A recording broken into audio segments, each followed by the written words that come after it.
Puji Tuhan, salam sejahtera Bapak Ibu keluarga GPD El Shaddai Magelang yang diberkati Tuhan. Mengucap syukur hari ini kita kembali akan menikmati kebenaran firman Tuhan. Sama-sama kita merenungkan firman Tuhan dari 1 Tawarik pasalnya yang ke-28 ayat 9 dan kita lanjutkan 1 Tawarik pasal 29 ayat 1 sampai ayatnya yang kelima. Saya akan membacakan firman Tuhan dalam 1 Tawarik pasalnya yang ke-29 ayat 1 sampai 5. Berkatalah Raja Daud kepada segenap jemaah itu, Salomo anakku yang satu-satunya dipilih Allah adalah masih muda dan kurang berpengalaman. Sedang pekerjaan ini besar, sebab bukanlah untuk manusia bait itu, melainkan untuk Tuhan Allah.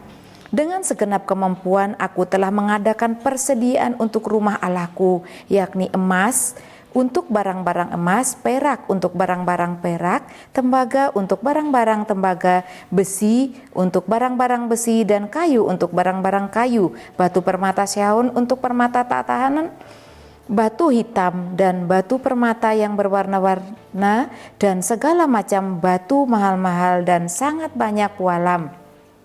Lagi pula oleh karena cintaku kepada rumah Allahku, maka sebagai tambahan pada segala yang telah kusediakan bagi rumah kudus, aku dengan ini memberikan kepada rumah Allahku dari emas dan perak kepunyaanku sendiri 3.000 talenta emas dari emas Ofir dan 7.000 talenta perak murni untuk penyalut dinding ruangan, yakni emas untuk barang-barang emas dan perak untuk barang-barang perak dan untuk segala yang dikerjakan oleh tukang-tukang.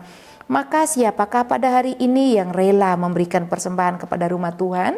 Pasal 28 ayatnya yang ke-9, 28 ayat 9, demikian bunyi firman Tuhan.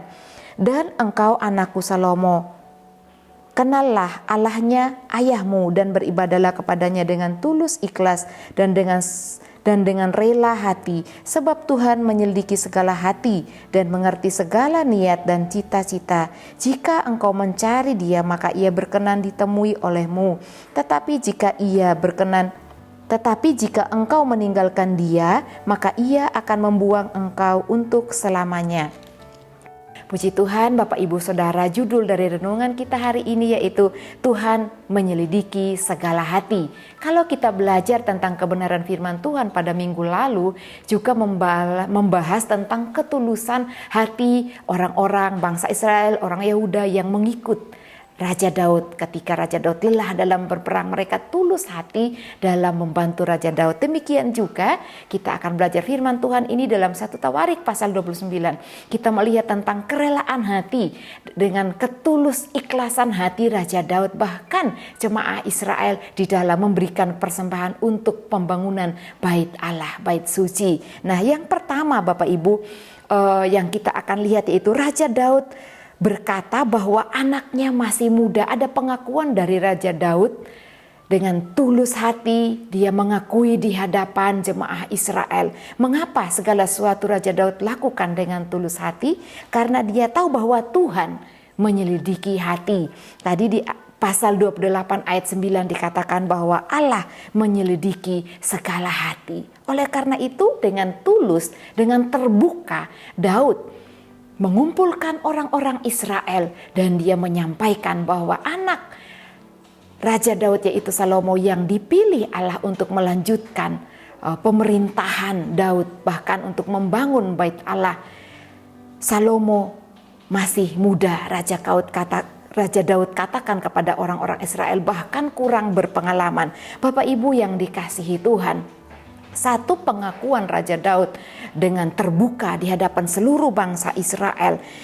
Kita juga melihat ya bahwa ketika Raja Daud mengakui anaknya masih muda dan ketika Tuhan memilih siapapun untuk dipakainya dalam usia rentan muda atau usia tua pun Bapak Ibu yang diberkati Tuhan, maka Tuhan sendiri yang akan bertanggung jawab untuk mengurapi dan memberkatinya. Kita akan lihat perbuatan Allah yang luar biasa kepada Salomo anak Raja Daud. Meskipun Raja Daud merasa bahwa anaknya masih terlalu muda dan kurang berpengalaman. Tetapi kembali lagi ketika Tuhan yang mempercayakan pelayanan itu kepada Salomo, maka Tuhanlah yang bertanggung jawab. Dalam ayatnya yang ke-23 sampai ayatnya yang ke-25 dalam pasal 29 ayat 23 sampai ayatnya yang ke-25. Ayat 23 dikatakan bahwa Salomo duduk di tahta menggantikan ayahnya dan seluruh orang Israel mendengarkan, tunduk kepada pemerintahan Salomo. Dan pada ayatnya yang ke-24 Bapak Ibu, perbuatan Tuhan kepada Salomo, ya, dikatakan di dalam kepemimpinannya seluruh pahlawan dan semua anak Daud mengakui kekuasaan Daud. Tidak ada satupun yang tidak tunduk di bawah pemerintahan Salomo. Dan pada ayatnya yang ke-25, Allah membuat Salomo menjadi luar biasa besar di mata bangsa Israel. Dan dikatakan bahwa kerajaannya, ya, Allah memberikan keagungan pada kerajaan Salomo melebihi raja-raja sebelumnya. Luar biasa Bapak Ibu, ya. Kenapa Allah melakukan hal-hal ini kepada Salomo anak Raja Daud? Karena perbuatan ayahnya diperhitungkan oleh Tuhan. Ayahnya melakukan segala sesuatu dengan tulus ikhlas, dengan rela hati di hadapan Tuhan. Karena Raja Daud tahu bahwa Allah yang dia layani, Allah yang dia sembah adalah Allah yang menyelidiki hati manusia. Oleh karena itu dia kerjakan dengan tulus ikhlas. Salomo diberkati Tuhan dan Salomo sendiri dipilih oleh Allah untuk melanjutkan pemerintahan ayahnya Raja Daud. Bapak Ibu yang diberkati Tuhan, apapun yang Tuhan percayakan kepada kita untuk kita lakukan, mari kita lakukan dengan sepenuh hati kita tanpa keraguan. Dan ketika kita memiliki keraguan seperti Daud merasa bahwa anaknya masih muda, tetapi percayalah bahwa Tuhan akan memberkati kita, Tuhan akan mengurapi kita, Tuhan akan memampukan kita. Oleh karena itu tetap miliki hati yang rela untuk dipakai oleh Tuhan. Apapun bidang pekerjaan yang Tuhan percayakan untuk kita lakukan di dalam kehidupan kita. Puji Tuhan. Yang kita pelajari dari Raja Daud, ya, Raja Daud mempersiapkan semua bahan untuk bait Allah. Ia memberikan dari miliknya sendiri. Tadi kita sudah baca ayatnya yang ketiga.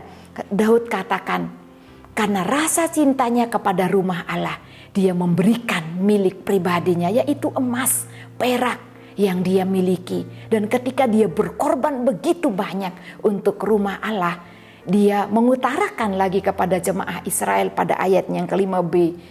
Siapa yang rela untuk menyumbangkan miliknya dalam pembangunan bait Allah? Dan para jemaah seluruh orang Israel, pembesar-pembesar, mereka menyatakan kerelaan hati mereka menyumbangkan emas, perak, besi untuk pembangunan bait Allah pada saat itu. Bapak Ibu yang dikasihi Tuhan, suatu teladan yang baik yang kita lakukan itu akan berdampak kepada orang lain, akan dicontoh oleh orang lain. Dan ketika kita lakukan dengan baik dan benar, dengan hati yang rela, dengan tulus ikhlas di hadapan Tuhan, dengan kita meyakini bahwa Allah selalu memandang hati kita, apapun yang kita perbuat, Tuhan itu tahu, orang lain pun akan diberkati dan mereka akan melihat perbuatan baik, teladan baik dari kehidupan kita, dan orang lain akan lakukan.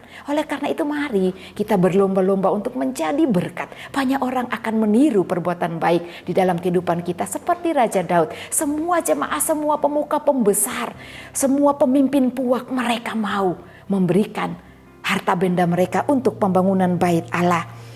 Haleluya, puji Tuhan. Suatu contoh yang baik, teladan yang baik untuk kita lakukan di hadapan Tuhan. Dijelaskan pada ayat 6 sampai ayat yang ke-8 bahwa mereka memberikan dengan tulus ikhlas, dengan rela hati. Bahkan dikatakan pada pasal 29 ayat 9, mereka memberi dengan bersukacita di hadapan Tuhan.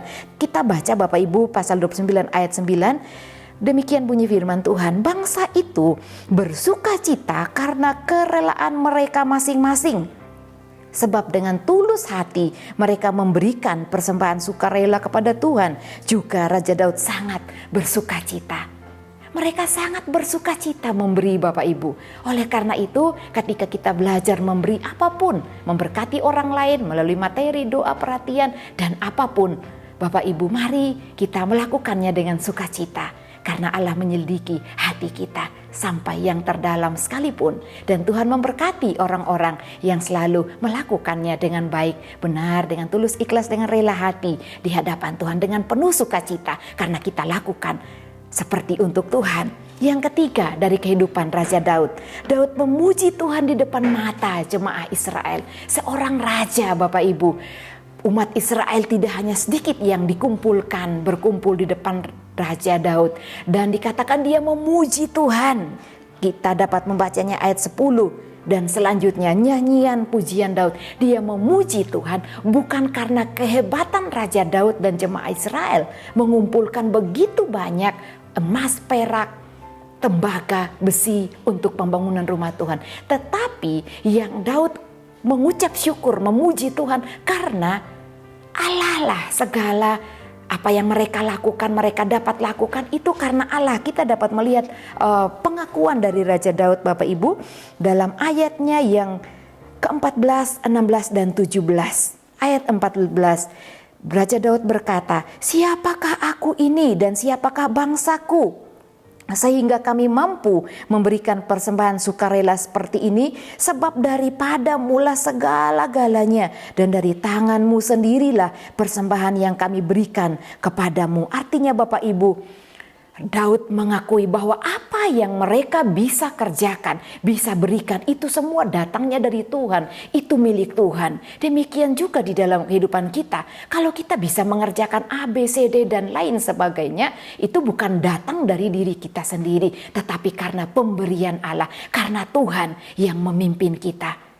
Oleh karena itu Bapak Ibu, kita belajar dari Daud dan juga bangsa Israel. Terutama dari pribadi Daud yang dengan rendah hati mengakui di hadapan Tuhan bahwa karena tangan Tuhan sendirilah mereka dapat memberikan persembahan kepada Tuhan. Pada ayatnya yang ke-16 Daud mengakui, dari tanganmu sendiri dan punyamulah segala persembahan yang mereka berikan kepada Tuhan. Ayat 18 dia berkata, Allah berkenan kepada keikhlasan. Semua yang mereka berikan, Daud juga berkata, kami berikan karena engkau melihat hati kami.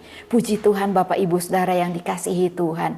Luar biasa kehidupan Daud dan orang-orang Israel ketika mereka melakukan, mempersembahkan milik mereka untuk pembangunan bait Allah. Dan mari di dalam kehidupan kita jalani kehidupan ini dengan hati yang tulus ikhlas dan dengan rela hati, sebab apa yang kita persembahkan di hadapan Tuhan, ketahuilah bahwa setiap waktu, setiap langkah dalam kehidupan kita Allah menyelidiki hati kita. Oleh karena itu Bapak Ibu, di dalam firman Tuhan di dalam 1 Samuel pasal 16 ayatnya yang ke-7b di sana dikatakan bahwa Allah melihat hati setiap anak-anak Tuhan.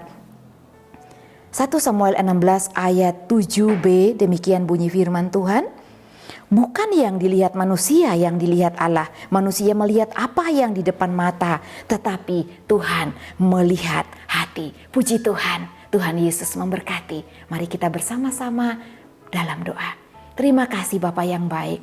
Kami mengucap syukur buat kebenaran firman-Mu. Kami mau terus hidup melakukan segala sesuatu dengan tulus ikhlas Tuhan, dengan rela hati, dengan bersukacita. Karena kami tahu bahwa Engkau Allah menyelidiki hati kami, dan Engkau Allah yang memberkati ketika kami memiliki hati yang rela, hati yang bersukacita melakukan pelayanan-pelayanan kami di hadapan Tuhan. Dan kami juga mengucap syukur Tuhan bahwa Engkau selalu melihat hati kami dan menyertai kehidupan kami. Hamba juga berdoa Tuhan, sebab Allah memberikan kepada keluarga GPD El Shaddai Magelang bukan roh ketakutan, melainkan roh yang membangkitkan kekuatan, kasih dan ketertiban. Kami bersyukur Tuhan, Engkau Allah yang baik, yang sangat mengasihi kehidupan kami. Di dalam nama Tuhan Yesus kami mengucap syukur dan berdoa. Haleluya, amin.